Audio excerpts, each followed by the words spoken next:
Sir ഈ ധവളപത്രം ഉമ്മാക്കിയല്ല, നിങ്ങളുടെ മുമ്പിൽ വെച്ചിരിക്കുന്ന കണ്ണാടിയാണ്. അവിടെ ഇരിക്കണം മിസ്റ്റർ പിണറായി. ഇതിനൊക്കെ ഉത്തരം പറഞ്ഞിട്ടേ നിങ്ങൾ ഇവിടുന്ന് പോകൂ. സഭയിൽ ഒരടി പിണറായിയെ മുന്നോട്ട് വെക്കാൻ അനുവദിക്കാതെ തീർത്ത് കെട്ടുകയാണ് വി.ഡി. സതീശൻ എന്ന മുഖ്യമന്ത്രി. മുന്നിൽ വന്നിരിക്കുന്ന കവർ പൊട്ടിക്കുന്നതിന് മുൻപേ സതീശൻ കൊടുത്ത അടിയിൽ ഒരു സെക്കൻഡ് നേരത്തേക്ക് തല ഉയർത്താൻ പിണറായിയെ കൊണ്ടായിട്ടില്ല. ആ രംഗങ്ങളൊന്ന് കാണാം. അതാണ് സാർ ഈ ധവളപത്രത്തിൽ പറയുന്നത്. ബഹുമാനപ്പെട്ട പ്രതിപക്ഷ നേതാവ് ഇന്നലെ സംസാരിച്ചപ്പോൾ ഒരു കാര്യമില്ലാതെ പറഞ്ഞു, ധവളപത്രം എന്ന് പറയുന്ന ഉമ്മാക്കി കാണിച്ച് ഭയപ്പെടുത്തേണ്ടതാണ്. സാർ, ഞാൻ അങ്ങയോട് വളരെ വിനയത്തോടു കൂടി പറയുന്നു, സാർ ഈ ധവളപത്രം ഉമ്മാക്കിയല്ല, നിങ്ങളുടെ മുമ്പിൽ വെച്ചിരിക്കുന്ന കണ്ണാടിയാണ്. 10 കൊല്ലക്കാലത്തെ സാമ്പത്തിക മിസ്മാനേജ്മെന്റിന്റെ കൂടി കണ്ണാടിയാണ്. അത് ഉമ്മാക്കിയല്ല. ഞങ്ങൾ ആരെയും ഉമ്മാക്കി കാണിച്ച് ഭയപ്പെടുത്തില്ല. കണ്ണാടിയാണ്. ആ കണ്ണാടിയിലേക്കൊന്ന് നോക്കണം സാർ, എന്നിട്ട് പുറകിലേക്കൊന്ന് സഞ്ചരിക്കണം. ഞാൻ ഇത് ടേബിളിൽ വെച്ച വൈറ്റ് പേപ്പർ ആയതുകൊണ്ട് ഞാൻ ഒന്നും പറയുന്നില്ല സാർ, ഞാൻ വിശദാംശങ്ങൾ പറയുന്നില്ല. ഇതിനകത്ത് എല്ലാ കണക്കുകളുണ്ട്, എല്ലാ കണക്കുകളും. സാർ പറഞ്ഞു, അങ്ങ് പറഞ്ഞു ഫാക്ട് ചെക്ക് ചെയ്തിട്ടുണ്ടോ എന്ന്. സാർ, ഫാക്ട് ചെക്ക് ചെയ്തിട്ടുണ്ട്. ACS ഫിനാൻസ് ആണ് ഈ കമ്മിറ്റിയുടെ കൺവീനർ. ഞങ്ങൾക്ക് ഇന്നലെയാണ് റിപ്പോർട്ട് കിട്ടിയതെന്ന് അങ്ങേക്ക് എങ്ങനെ അറിയാം? ഞങ്ങൾ റിപ്പോർട്ട് തയ്യാറാക്കിയിട്ട് ഒരാഴ്ചക്ക് മുമ്പ് തയ്യാറാക്കിയതാണ്. ഞാൻ ആ റിപ്പോർട്ട് തയ്യാറാക്കുന്നതിന്റെ 5 യോഗങ്ങളിൽ 2-3 മണിക്കൂർ പങ്കെടുത്ത ആളാണ്. എല്ലാ കാര്യങ്ങളിലും ഇടപെട്ടിട്ടുള്ള ആളാണ്.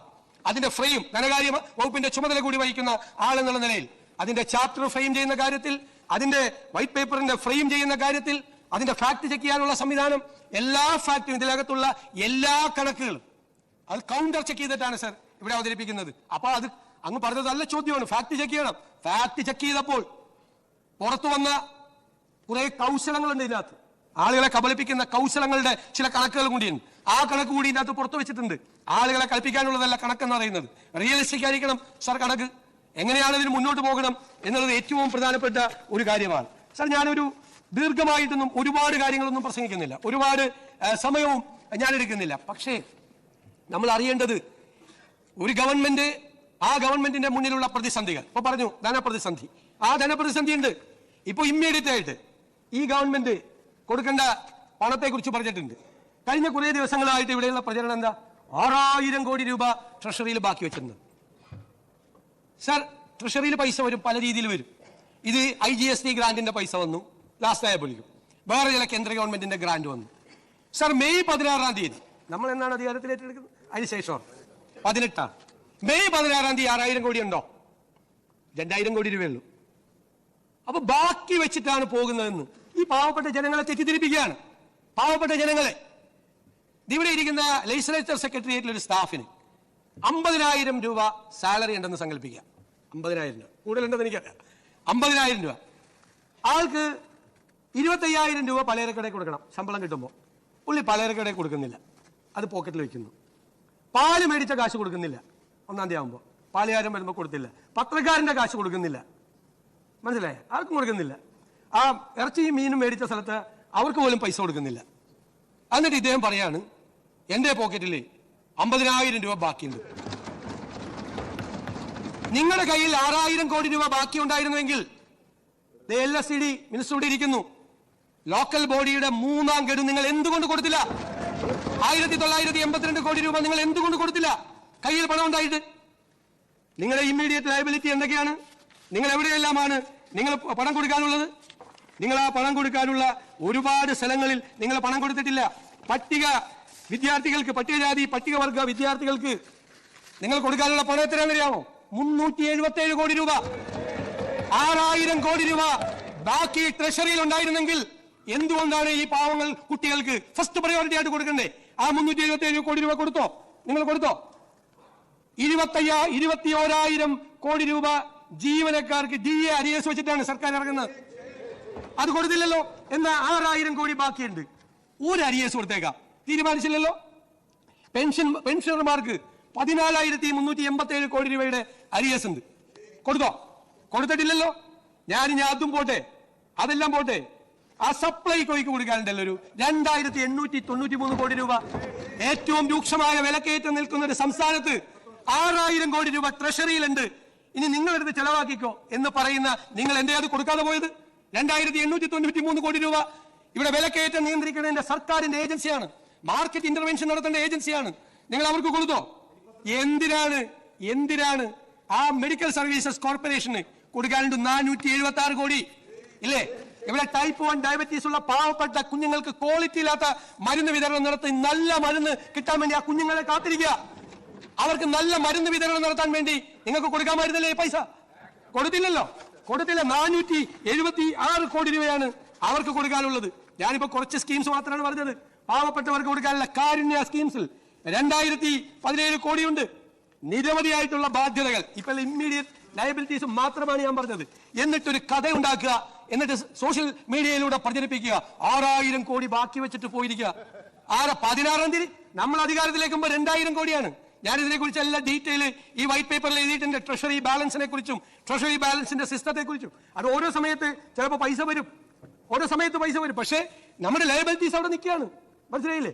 ലെജിസ്ലേച്ചർ സെക്രട്ടേറിയറ്റിലെ ജീവനക്കാരൻ 50,000 രൂപ പോക്കറ്റിൽ വെച്ചിട്ട് നമ്മളോട് പറയാൻ കണ്ട ശമ്പളം കംപ്ലീറ്റ് എന്റെ പോക്കറ്റിലുണ്ടെന്ന് ഭാര്യയോട് ഒന്ന് പറയാണ്. ഭാര്യയോട് എന്റെ പോക്കറ്റിലുണ്ട്, ഞാൻ ഒരു പൈസ ചെലവാക്കിയില്ല. കൊടുക്കാനുള്ള കടക്കാർ വാഴക്ക് നിൽക്കുകയാണ്. വാഴയിൽ തുറന്ന പത്രക്കാരനും പാലുകാരനും പലചരക്കടക്കാരനും ഇറച്ചി മേടിച്ചവരും മീൻ മേടിച്ച കൊണ്ടുവന്ന പാവപ്പെട്ട സ്ത്രീയൊക്കെ പുറത്തു നിൽക്കുകയാണ്. എന്നിട്ട് വാതിൽ അടച്ചിട്ട് അകത്ത് നിന്ന് ഭാര്യയോട് പറയാം 50,000 രൂപ ഞാൻ അതുപോലെ ഇവിടെ കൊണ്ടുവന്നിട്ടുണ്ടെന്ന് പറയാം. ഇതല്ലേ പറഞ്ഞത്? ഞാൻ പെട്ടെന്ന് ആളുകൾക്ക് മനസ്സിലാകാൻ എന്നോട് ഒരുപാട് പേര് ചോദിക്കുക, സാറിന് നല്ല സുഖമല്ലോ. ഞാൻ ചെന്തായി അല്ല ധനകാര്യ വകുപ്പല്ലേ? അതെ. ആ പഴയ മന്ത്രി 6000 കോടി ബാക്കി വെച്ചിട്ടല്ലേ പോയേക്കണത്. അടിച്ചു പൊളിക്കാമല്ലോ. അപ്പൊ അവരോടാണ് എന്നോട് ചോദ്യം ചോദിച്ച അവരോടാണ് ഞാൻ ഈ ഒരു ജീവനക്കാരൻ, ശമ്പളം കിട്ടിയ ജീവനക്കാരന്റെ കഥ പറഞ്ഞത്. ഇപ്പൊ മനസ്സിലായില്ല? കാര്യം മനസ്സിലായില്ല? ഇതാണ് സാമ്പത്തിക അവസ്ഥ. സാർ ഇതിന് മാറ്റമുണ്ടാകണം. സമ്പദ് വ്യവസ്ഥ ഞങ്ങൾ കമ്പയർ ചെയ്തിട്ടുണ്ട്. ബാക്കിയുള്ള സ്റ്റേറ്റിലെ സമ്പദ് വ്യവസ്ഥയുമായിട്ട് ഓരോ ഇൻഡിക്കേറ്റേഴ്സുമായിട്ട് കമ്പയർ ചെയ്ത് വളരെ മോശമാണ് നമ്മുടെ ഇൻട്രസ്റ്റ് റേറ്റ് നമുക്ക് വളരെ കൂടുതലാണ്. ഒരുപാട് കാര്യം കിഫ്ബിയെ കുറിച്ച് പറഞ്ഞിട്ടുണ്ട്.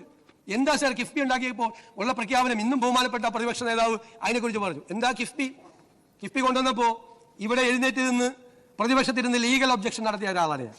അത് ഭരണഘടനാ വിരുദ്ധമാണ്, നിങ്ങളുടെ പർപ്പസ് സെർവ് ചെയ്യത്തില്ല എന്ന് പറഞ്ഞ ആളാണ്. എന്താണ് ചെയ്യുന്നത്? ബജറ്റിൽ നിന്ന് നമ്മുടെ വരുമാനത്തിൽ നിന്ന് ഒരു തുക എടുത്തുകൊണ്ട് പോകുന്നു എല്ലാ വർഷവും. 2000-3000 കോടിയാണ്. അതായത് നമ്മുടെ മോട്ടോർ വെഹിക്കിൾ സെസ്. അതാണ് കിഫ്ബിയുടെ ഒരു ബജറ്റിന് പുറത്താണ്, സർക്കാരിന് പുറത്താണെന്ന് പറയുന്ന സാധനമാണ്. അങ്ങോട്ട് കൊണ്ടുവന്നു. ഇവിടെ നിന്നാണ് കൊണ്ടുവന്നത്. ബജറ്റേതര എക്സ്ട്രാ ബജറ്ററി ഇതാണ് സംഭവമായിട്ടാണ് അവതരിപ്പിച്ചത്. ഈ പൈസ അങ്ങോട്ട് കൊണ്ടുവന്നു. പിന്നെ ബാക്കി കടം മേടിക്കുക. കടം മേടിച്ചേക്കണ പലിശ നിരക്ക് കേട്ടാൽ നിങ്ങൾ തലചുറ്റി വീഴും. കടം മേടിച്ചേക്കണ നമ്മൾ ഗ്ലോബൽ ഫിനാൻസ് മാർക്കറ്റ് ഒരാൾ കണ്ട ബോധം പോകും. ഈ റേറ്റിന് ഇൻട്രസ്റ്റ് റേറ്റാണ് പൈസ മേടിച്ചത്. ആ ബോറോയിങ് എന്തിന്റെ കെയർ ഓഫിലാണ്? Sovereign guarantee of the state. ഈ സ്റ്റേറ്റ് സോവറിൻ ഗ്യാരണ്ടി കൊടുക്കണം കടം മേടിക്കുന്നതിന്. ഇവിടെ നിന്ന് പൈസ, ബജറ്റിൽ നിന്ന് പൈസ എടുത്ത് അങ്ങോട്ട് കൊടുക്കണം. ഇത് രണ്ടും കൂടി കൂട്ടിയിട്ടാണ് അവരുടെ തുക. ഇനി ഈ തുക ഇവർക്ക് ഒറ്റ അടയ്ക്കാൻ പറ്റുമോ? പറ്റില്ല. എന്തുകൊണ്ടാ? ഒറ്റ സെൽഫ് ഇൻകം ജനറേറ്റിംഗ് ആയിട്ടുള്ള ഒരു സ്കീമും ഇല്ല കിഫ്ബിയിൽ. ഞാനൊന്ന് കാല് പിടിച്ചു പറഞ്ഞു അന്നത്തെ ധനകാര്യമന്ത്രിയോട്, നിങ്ങളൊരു 50% പ്രോജക്ട് നിങ്ങൾ സെൽഫ് ഇൻകം ജനറേറ്റിംഗ് ആയിട്ട് വെച്ചാൽ ഈ പൈസ അടച്ചു പോകും, സർക്കാരിൽ ബാധ്യത വരില്ല. അപ്പൊ അൾട്ടിമേറ്റ് ആയിട്ട് എന്താ? അൾട്ടിമേറ്റ് ആയിട്ട് വരുന്നത് നമ്മുടെ ബജറ്റിന്റെ തലയിലേക്ക് വരും. പിന്നെ ഒരു ഉപായം പറഞ്ഞത് എന്താ? കടമെടുപ്പിന്റെ പരിധിയിൽ, അതായത് GSDP-യുടെ 3% ഇപ്പൊ 3.5 ഉണ്ട് കണ്ടീഷണലായിട്ട്. അത്രേ കടമെടുക്കാൻ കേന്ദ്ര ഗവൺമെന്റ് സമ്മതിക്കുള്ളൂ. ഇതാണെങ്കിൽ കേന്ദ്ര ഗവൺമെന്റ് കാണാതെ വേറെ പുറത്തുനിന്ന് കടമെടുക്കാന്ന് പറഞ്ഞു. ഞാൻ പറഞ്ഞു അത് അവർ സമ്മതിക്കില്ല. കാരണം സ്റ്റേറ്റ് ഫിനാൻസ് കൺട്രോൾ ചെയ്യാൻ വേണ്ടിയിട്ടാണ് അത് FRBM ആക്ട് കൊണ്ടുവന്നത്. അത് ചെയ്യരുതെന്ന് പറഞ്ഞു. എന്താ പറ്റിയത്? ഇപ്പോ അത് കടമെടുപ്പിന്റെ പരിധിയിലാക്കി. അതുകൂടി ഞങ്ങളുടെ നിലയിലാണ്. ഞങ്ങൾക്ക് കടമെടുക്കാൻ ഈ നിശ്ചിതമായ 3.5, അതിൽ 0.5 പവർ സെക്ടറിലെ കടമെടുക്കാൻ പറ്റുള്ളൂ. 3% ആണ് GSDP-യുടെ കടമെടുക്കാൻ പറ്റുന്നത്. അതിനകത്ത് ഞങ്ങൾക്ക് കടമെടുക്കാൻ എല്ലാ സർക്കാരും കടമെടുക്കണ്ടേ? ആ കടമെടുക്കാനുള്ള തുക ഇതിൽ നല്ലൊരു ഭാഗം ഈ കിഫ്ബിക്ക് വേണ്ടി തിരിച്ചടക്കണം. ഇതാണ് സ്ഥിതി. ആ കിഫ്ബി ഉണ്ട്. എന്നിട്ട് അതൊരു പ്രത്യേകമായ സാമ്രാജ്യം. ധനകാര്യ വകുപ്പോട് യാതൊരു ബന്ധമില്ല. ധനകാര്യ വകുപ്പിലേക്ക് ഫയൽ വരില്ല. പ്രോപ്പർ ആയിട്ടുള്ള ഓഡിറ്റിംഗ് ഇല്ല. ഒന്നുമില്ലാതെ ഒരു പ്രത്യേകമായ വേറൊരു സാമ്രാജ്യം, വേറൊരു ലോകം സൃഷ്ടിച്ചിരിക്കുകയാണ് അവിടെ. അതിനെപ്പറ്റി ഒരു ചാപ്റ്റർ ഉണ്ട്. നിങ്ങൾ വായിക്കണം. നിങ്ങൾ വായിക്കണം. അത് സ്റ്റേറ്റ് എക്സ്ചക്കറിനെ ഏതെല്ലാം തരത്തിൽ ഭരണകക്ഷിയിലായിരുന്നുവെങ്കിലും അന്ന് ഇപ്പോൾ ഇരിക്കുന്ന ബഹുമാനപ്പെട്ട അമ്പലപ്പുഴ അംഗം അദ്ദേഹം അതിനെ വളരെ ഭംഗിയായിട്ട് അതിന്റെ കുറവുകൾ അന്ന് മനസ്സിലാക്കിയ ആളാണ്.